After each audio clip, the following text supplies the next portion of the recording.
So you've been struggling with the pivot in Unreal Engine. Don't worry, I got you.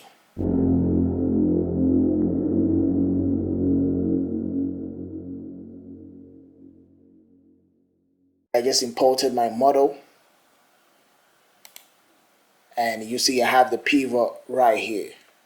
So first let me just rotate my model in the 90 degrees section.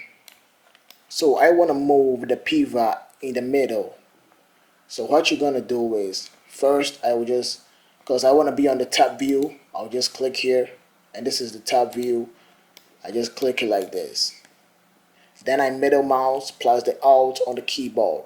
So I middle mouse plus the Alt and I move the pivot. So I move it into the middle and boom, we are done. So I go in, I click on, we have the problem again.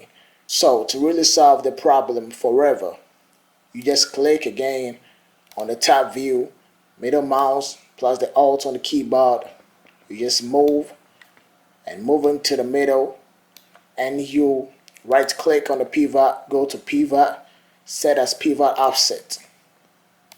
Then I click on it, I click on an empty space and I click back on it. We have our pivot in the middle. Thanks for watching. Subscribe, click on the like button if you like this video. Peace.